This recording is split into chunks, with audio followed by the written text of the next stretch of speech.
Hey, it's your main man, Underwood, coming back with yet another book review on RPG books. Today I'm going to be talking about Call of Cthulhu role-playing game, the d20 version. Now, this book was put out by Wizards of the Coast in conjunction with Chaosium. What essentially it was Monty Cook, very well-known RPG writer, essentially had the thought of, can I turn Call of Cthulhu into a d20 product? And he put together a book. Again, see the artwork, very, very nice artwork. The book originally retailed, at least the copy I have, for $39.95, and it's still fairly expensive. At least when I picked my copy up on eBay, most of them are going for over $20 shipped, which for a used book, and mine might have actually been new. It looks brand new now. I have had two copies of this. I think I gave the first one away to someone. It has really just some great artwork in here. I mean, look at that particular picture. I've always been a big fan of the intelligent, sentient black oozes that were described. And this is the mound here. Anyway, that appeared in this story. I've read everything H.P. Lovecraft put out, except his letters to other people. I read every single story he's put out. I am a huge H.P. Lovecraft fan. And the story that these appeared in, it was, I believe, one of his stories he wrote jointly with someone else. But I really liked them. I mean, the Golden Cities, the black oozes that have this intelligence. I really, Dungeons & Dragons particularly, oozes are something that's just, how do you fight them? How do you fight just a black, it's essentially like oil. Oil is coming at you to eat you. How do you fight that? You run from it. You always run from it. I will not engage oozes. I run from them in role-playing games because conceivably, realistically, I cannot think of how I'm going to fight like some oil that can eat me. No, I run from that. That's just a natural disaster with appetite. You don't fight that. You get away from it. And a natural disaster with an appetite with mad-like intelligence. How can you go wrong? I am a huge fan of these guys right here. I love them. I absolutely love them. I use them in my D&D game. They scare the fuck out of players when, you know, the ooze is full of religion, is as old as time itself, and is massively intellectual, and also will eat you. So, you know, putting all those together, it's really great. Of course, you know, also you can see Yig Snake Daddy right there. You know, a popular favorite. And so many great pictures. The artwork in this book, really impressive. I really enjoy the artwork. It is so evocative. Oh, I always forget Hoary Nodens. Now, as big a mark as I'm being on the artwork here, and even on some of the spells, let me see if I can find there's one that I absolutely love. Let me see if I can, you know, actually I don't think it's in the spell section. Somewhere here in the book. At some point I might just randomly throw the book up and say, hey, look at this one. The big problem with the game, as I said, it was essentially Monty Cook asking the question, can D20, can the Dungeons & Dragons 3.0, 3.5 system support Call of Cthulhu? The answer is a resounding no. Do not buy this book to run Call of Cthulhu. You can't do it with this book. You can't do it with this book. The reason being is you essentially have a real-world Earth-based D&D character. Here's the problem. Hit points escalate, powers escalate into the point where a player just might have the idea in their mind, well, I can fight one of these things. Which is never what you were supposed to do for the tone, the mood, the theme of Call of Cthulhu. Run. You run, and you research. You do not fight stuff. I mean, you can fight cultists. You can double-barrel shotgun a cultist in the nugget.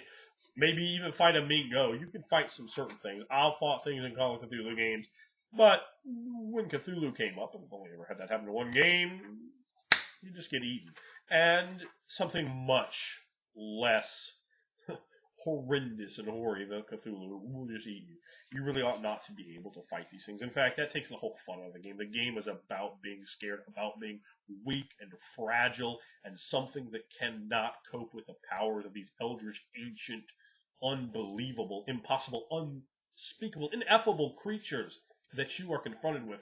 The fact is, they're not even supposed to have to fight you. They just drive you crazy by the fact that you now realize in reality everything you knew was not correct, not a lie, but just not predicated upon the real truth of reality. And that is called Cthulhu lore, coming in one ear and your brain sanity just sliding out the other, because the two cannot coexist in the same nugget. That is not possible. because once you understand and respect the truth of reality, you go crazy. And Cthulhu and H.P. Lovecraft story, they're often written in a way where like, oh, this guy is dead or in an insane asylum, and you realize that from page 1 as you go on backwards to see the actual story and how it unfolds. But you realize it's already been a jack. Some of them don't go that way, but people pretty much get jacked in Call of Cthulhu. And in Call of Cthulhu, you were supposed to die. You're supposed to go crazy. You might not. I played an entire Mask of an Early Step campaign and got my character through it. Only one that survived first to the end. The girl running the game, her boyfriend, it was like his third character at the end. A bunch of other people playing their characters or going out left and right. It is possible to keep a character there through a Call of Cthulhu game, but not necessary.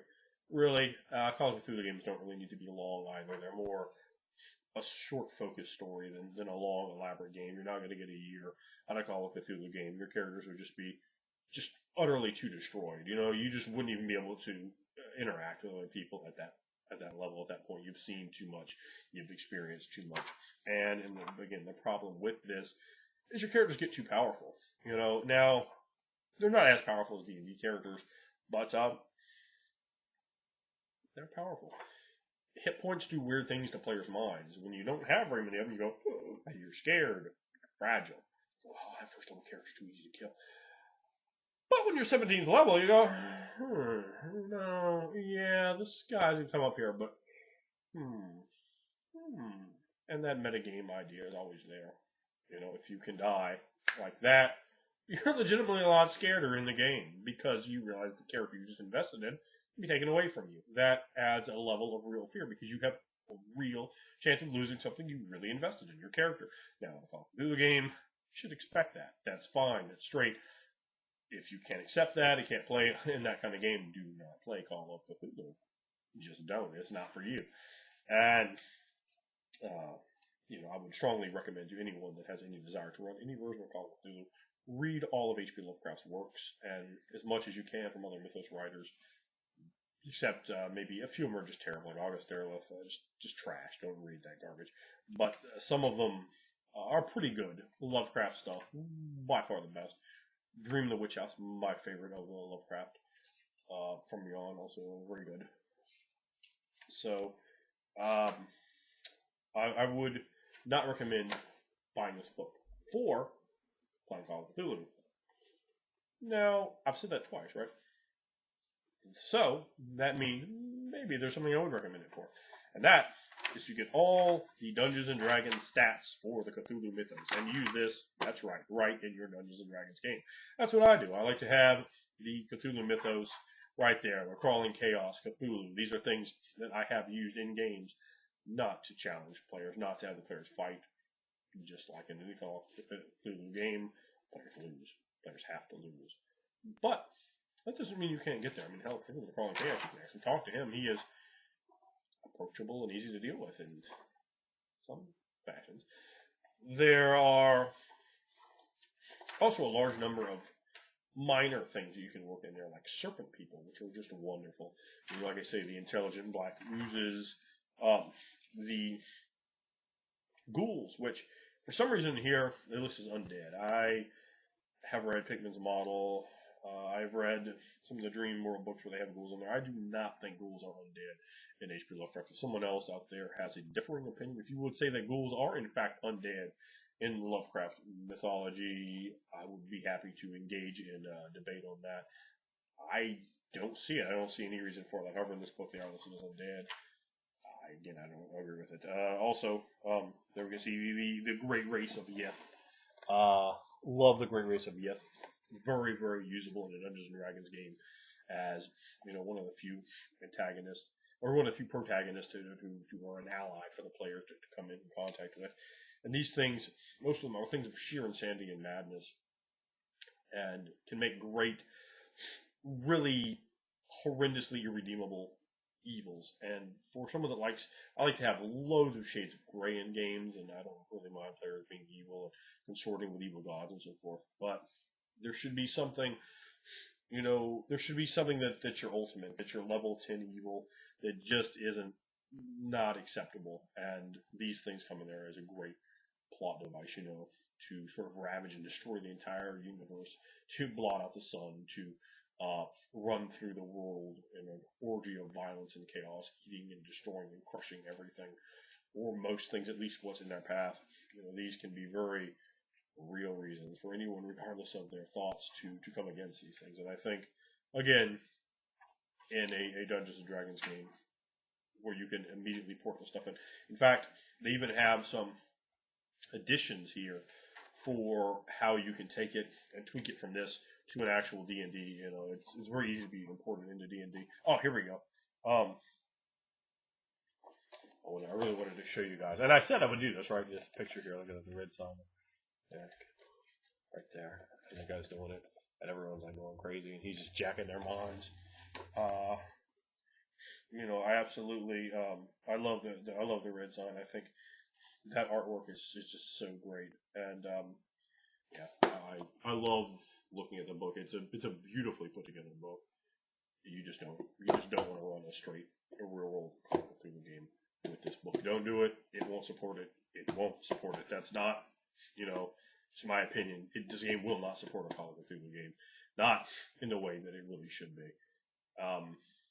So, if you're going to use it for an addition to a Dungeons & Dragons game. Use it as an addition to something else, and not to run a straight Call of Cthulhu game. You have to use the Chaos Immersion for that.